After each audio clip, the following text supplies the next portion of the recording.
Hello, my name is Tanveer Aulakh, and today we'll be joining Mr. Alex Sangha, who is an award-winning author, activist and social worker in Surrey. We'll be talking to him about his upcoming projects, what he's doing currently, and a little bit about him personally. Hi Alex, how are you doing? Hi, nice to meet you. Nice to meet you. Thank you. So tell us a bit about yourself. Where were you born?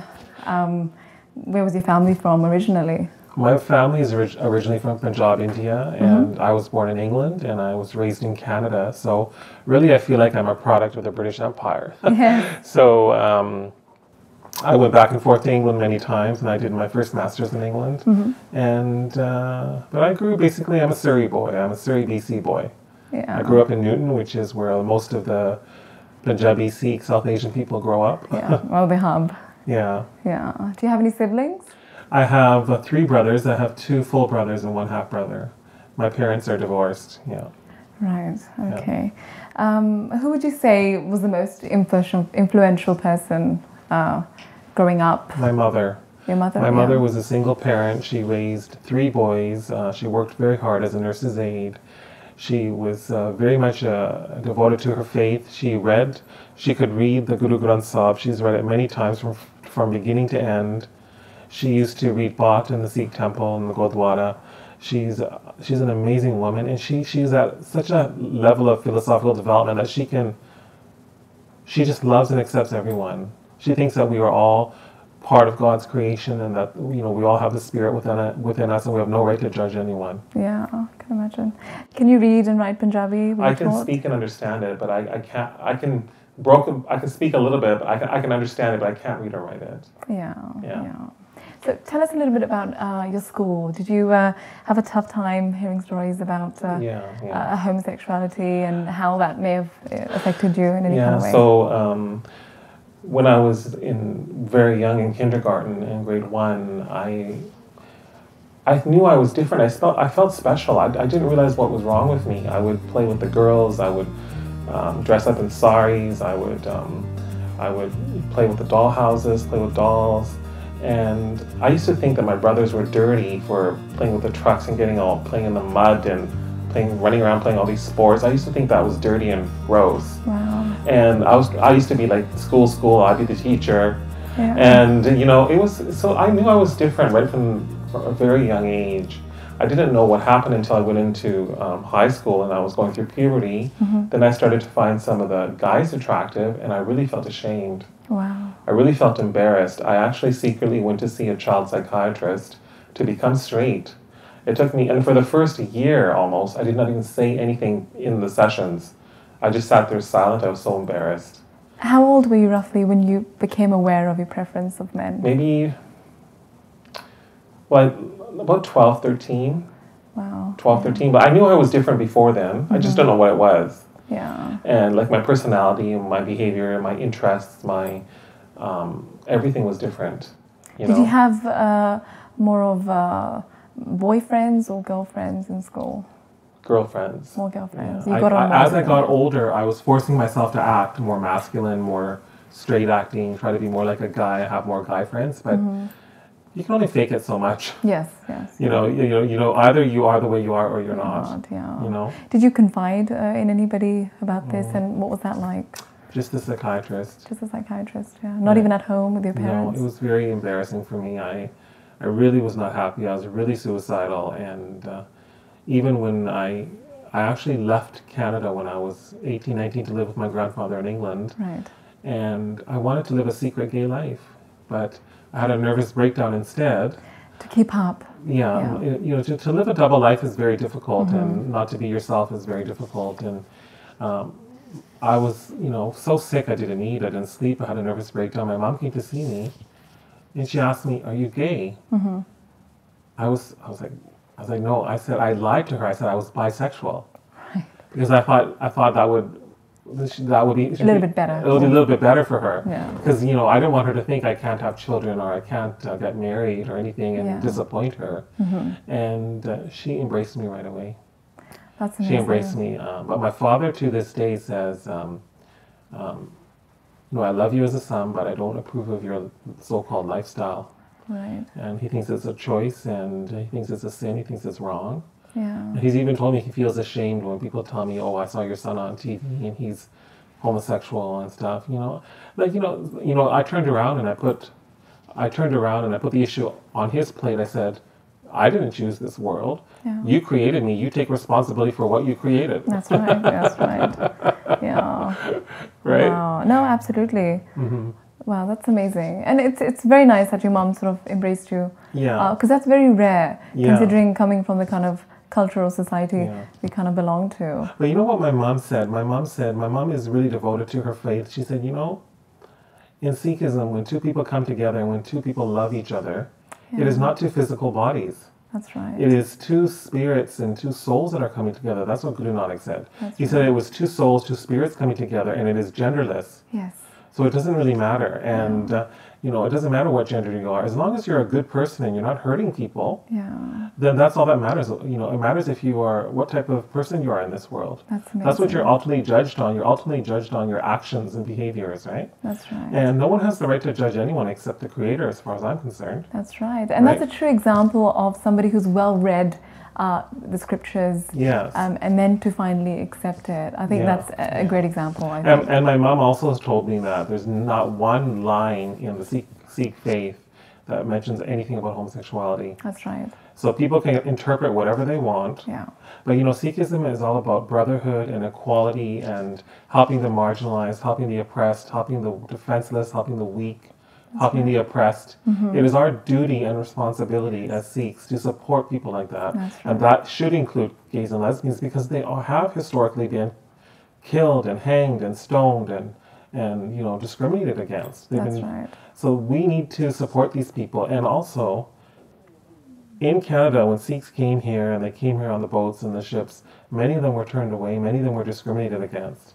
Right. So we as a visible minority have been the victims of discrimination. Yeah. The last thing we should do is turn around and discriminate against other minorities that are suffering. That's right. Yeah. Mm-hmm. Well, that's a great example of acceptance. Mm-hmm. Tell us a little bit about your educational background. I believe. Well, I'm a social worker. I did my social work degree at UBC, University of British Columbia. And then I went to London to do a master's in public administration, public policy at the London School of Economics. And that was it was a partial entrance scholarship that I got. Wow. And then I came back to Canada, I worked for a bit, and then I did a master's of social work. Right. And now I'm working as a team leader on a mental health team with the health authority here in the Lower Mainland. And I also teach 1 day a week, and I have a counseling practice. Oh, wow. So I'm kind of busy. Yeah, but I enjoy it. And, I got into social work because I really want to make a difference in the world and help people who've gone through a lot of the problems that I did. That's right. Have you experienced any discrimination at work because of your sexual orientation? I'll tell you something. There are homophobic people everywhere. That's right. They may not tell it to your face, but you never know how they're discriminating against you or what they're saying behind your back. Yes. And there's racism, there's homophobia, there's sexism. We know there is sexism because just look at politics. The majority of people are men, white men. That's true. Right? So the more barriers you have, the more challenges and intersectionality you have, the more difficult it is for you to get ahead in this society. Yeah. Really. You're very right. Some people will open doors for you, but there's just an equal number of people that will close doors for you. That's right. So sometimes you have to be very careful who you disclose things to. I've learned that the hard way. That is, I even had this. I'm not going to say who it was, but it was a mayor of a town for a major party, and this mayor says to me, "Well, I'm homophobic, just flat out." I said, "How can you be running for the Labour Party and you're a mayor of a town and you are homophobic? What kind of person is this?" Yeah.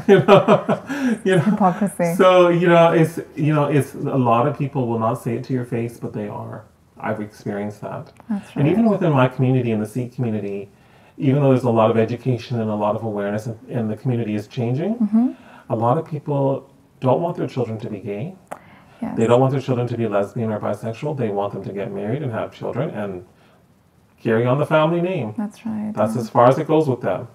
And if they had their way, the parents would have everyone arranged.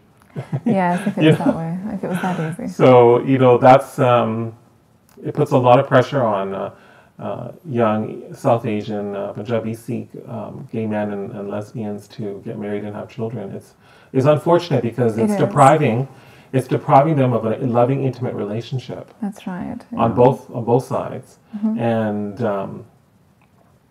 sometimes a lot of these men they start engaging in high risk behavior because they're not happy with their partners. They start having unsafe sex, and then they're putting their wife at risk of STDs and HIV. So it becomes from a social problem to a healthcare problem. And then it starts impacting the whole society because, you're right, yeah. I mean, do heterosexual brown men really want to compete with gay men for women? Yeah. I mean, seriously, good luck. That's true. Why would they want to have that competition? So it's in everyone's interest not to be homophobic. That's right. It's in everyone's interest to encourage people to come out and be who they are. And another thing I tell people is that I'm 44 years old. Do you want me to live my life being something that I'm not? Yes. What a waste of life. I mean, I'm already 44. I'll probably live till I'm 80, maybe 85 if I'm lucky. Yes. Half my life is gone. Yep. You're here to enjoy your life. You only get one shot at it. That's right, yeah. Do you want to be living in the closet pretending something that you're not? Yeah. Be who you are, be how you were created, and be proud of yourself. Exactly. Right? You were created, you are all God's children. We are all God's children. Yeah. We should all learn to love each other within our diversity. Yeah. I think it's just very overrated in our sort of society. And the funny thing is, they don't tend to... they're unable to do justice to their partner because they're forced to sort of marry, but it's not really coming from within. Yeah. Because they end up marrying somebody from India or anywhere, and because they're not really 100% wanting to be with them, they're unable to do justice to them, and then they suffer and their kids suffer. And I believe there are many families like that. Do you know of any? Yeah, I do know many people who are forced into marriages. It's quite sad. I know many people forced into arranged marriages. Yeah. So it doesn't matter if you're homosexual or heterosexual. If you're forced into any marriage against your will, how can you have a loving, intimate relationship with the person? I mean, it's easier if you are attracted to your partner in some way, and you're whatever, it's compatible. You're compatible sexually, but you need to be with someone that you can love. Yes. Right. That's right. So, on a lighter note, how are you seeing somebody? Are you in a relationship? I got out of a relationship. I am kind of dating a few people, but my focus right now is on my health. I want to just focus on swimming and walking and getting healthy and feeling good. Yeah. I just want to take a break. I'm 44 and I've been reflecting on my life, and I'm just not interested in casual dating anymore. Yes. If the right person comes along and I connect with them intellectually, philosophically, then I'm thinking, great. Yeah. Everyone is looking for their knight in shining armor, and so am I. Right? But I don't know if it's ever going to happen, and because I am attracted mostly to brown people, most of them are closeted anyways, and a lot of them don't want to get married and live a traditional life, right? So it's very difficult for me to meet someone for a real relationship. That's right. Yeah. So I'm single, everyone. You've heard it from him. That's fine. And you're also partly active in the pride parades that go on. And how is that? And how are the outcomes sort of helping you? Well, the Pride Parade, I'm the Grand Marshal of the Vancouver Pride Parade this year, which is a huge honor. It's the highest honor of the parade. Wow. And there's hundreds and hundreds of thousands of people that go to the Vancouver Pride Parade. A lot of heterosexual straight people go and are allies and supporters. I think I'm the first Sikh ever to be, to my knowledge, I'm the first Sikh ever to be a Grand Marshal. Wow. And it's a funny feeling for me because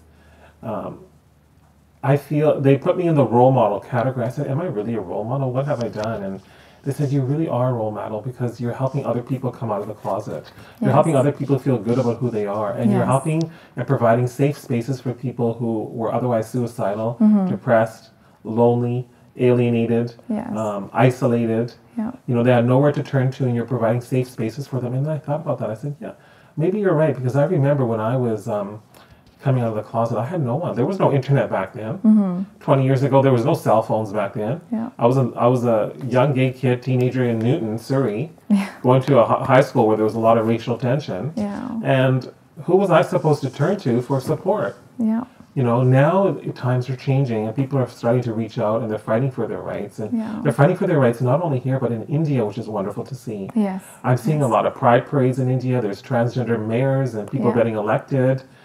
People are standing up to the government and they're saying, we want the laws to be, Section 377 to be shot down. We want equal rights for gay and lesbian people, and they're Yes. fighting for it. They are. And I can't imagine how difficult that must be for a lot of people there. Yes, a lot worse, I believe, from here, I guess. Yeah. A little bit about how do you feel about the recent shootings in Orlando at the gay bar? Actually, you know, it was shocking. And you know what you don't hear in the media about these shootings is that a lot of the people that died were people of color. Yeah. A lot of them were Latino. They were people of Latinos, color. They yeah. were immigrants. They were.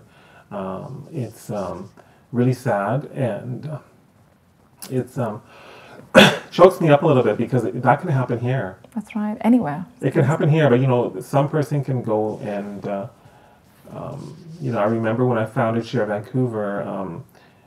We were initially a gay Sikh group, and then later we became a gay South Asian group, and I was getting hate mail from all over the world, including England, actually. Wow. They're saying, there's no such thing as gay Sikhs, you're not a gay Sikh, you're a disgrace. Borderline hate mail, really aggressive people going onto my MSN and sending me really rude, horrible messages. And these are people who consider themselves Sikhs. These are people who consider themselves to be, you know, believing in the faith, and they're treating another human being like this. And, you know, I think there could be people, homophobics and extremists. They can walk anywhere into a gay event and just start shooting. And there's no guarantee that the people at the event are even gay. Some of them will be straight friends, straight allies, or whatever. That's right. And you know what? All these gay people, they're the children, most of them, of heterosexual parents. That's right. Yeah. So it impacts the whole community and the society. Yeah, I know. Right? Yes. So it's horrible. It's really horrible, and I think people deserve. This is why we have to stand up to it. We have to say that this is unacceptable, because otherwise there's a backlash against our communities. Yes. There's a backlash. People say, oh, look at these brown people shooting everyone. They're terrorists. You know, look what they're doing to our community. So the Sikh community, the Muslim community, the Hindu community, they need to stand up and say, no, this is not tolerable. We will not accept this. Otherwise, people are going to say, don't come to our country. That's right. Stay where you're from. We don't want your values here. Yeah. We don't want your traditions and your homophobia in this country. Yeah. Leave. That's what they say. I mean, whilst growing up, did you ever feel it was very mentally exhausting just to fit in, but really you just want to just let it out? You know, I was depressed. Yeah, and I believe there's so many out there that are going through this very moment. Yeah, I was really, really depressed. I was emotionally screwed up. Yeah. I was suicidal. I just was so unhappy. They call it internalized homophobia, where you don't like yourself for being gay. Yes. I actually saw a child psychiatrist to be straight. Wow. So I hated myself so much that I wanted to be straight. Yeah. And that's a horrible feeling to go through. That is. You have to go through self-acceptance and journey. And my brother used to say to me, why do we even need gay pride parades? Why don't we have straight parades? I said, well, you're not suffering because you're straight. Yes. You didn't have to go through self-acceptance because you're straight. Yes. We have to go through this coming out process and learn to love ourselves. Something that is granted to you, that is a basic identity issue for you, is you don't have that problem. We have that problem. Yeah. You know? How was your family when you kind of came out with this open to the media or to the public, like now on platforms like this? Well, were they okay with you? In 2008, I did a story about coming out and founding Share Vancouver. My mom was interviewed. Right. She was supportive right from the beginning. Yeah. My mom said he's God's child like everyone else. No one has a right to discriminate against him. You know, who do these people think they are, running around saying that homosexuality is bad? Did you invent the homosexuals? Did you invent this earth? Did you invent the people? Yes. Are you the creator? Right? Yeah. And, as a Sikh, my mom said she has a duty to protect those who are vulnerable. You know, she believes in that. And my mom said to me, she doesn't have all the answers. Yeah. She said, however, when you're suffering and when you're going through difficulty and challenges, you have a duty to fight it to the best of your capacity and ability. That's right. We don't know why bad things happen or good things happen. But we have a duty to rise up to that challenge and be courageous and be brave. That's another tenet of Sikhism, Yes. is to be courageous and to be brave. That's And so this wonderful. is why, like when I came out as a gay Sikh in 2008, I had that strength from my mom and that spiritual force and that strength. And I said, you know, you're right. I have not only my mother, but the God behind me, and I'm going to fight it. I said, why should I be persecuted in this world when I had no control over the event? When I had no control over something, why should people suffer? Yeah. Well, they had no control over it. So I think that was the big motivation for me to go into social work and to move forward with what I was doing. That's excellent. And she seems a wonderful woman, because for her to make reference to Gurbani and then say it, it just shows that how accepting the religion is, but it's just people are sort of misinterpreting it, or just, Yeah. hiding People behind are society. misinterpreting it for their own benefit. I suppose, yeah. There's a lot of hypocrisy within the various institutions of religion. That's right. Right? That's right. Sometimes I wonder, why do we even have Sikh temples when it's all about power and money and people fighting over who's going to get elected, and they're not working together. Political needs, It should be about it should be about equality. That's Should be right. about feeding the hungry. Should be about, that's why we have Langar, right? Feeding That's the right. people, Yeah, yeah. helping the charity, supporting each other, encouraging more equality in the universe, That's right. in our society. And I think sometimes we lose sight of that. Yeah. They get wrapped up in the politics instead of helping people. Did you experience any backlash from your cousins and aunts and uncles? Some of them I did. You did, yeah. Yeah, some of them I did, actually. My father, my uncle, but I don't care. Yeah, I don't care. I'm beyond that. Yeah. that's excellent. But the doors open for me with other people. Yeah. Yeah, who came into my life. Yeah. Yeah. So at this point in life, what's the most important thing for you right now? The most important thing, my career is great. I'm happy with my education. My friends are good. My social support is good. I'm doing very well financially. I got a great place to live, a great car, but those are all material things. Yes. What I really want to do in my life is to be healthy, to take care of my health, and I got some work to do there. Yeah. I want to make a difference and support people.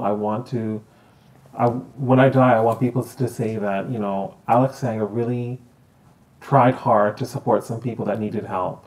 I want to do that. That's a priority for me. And the last thing is, I want to have lasting memories and quality times with people that I meet in my life. I want to have your true legacy is your memories with people. That's right. Right? Yeah. You can have the house and the car and everything else, but that is really fundamentally not the most important thing. Like when I'm on my deathbed, I don't want people to say, I'm not going to think, oh, I wish I worked more overtime.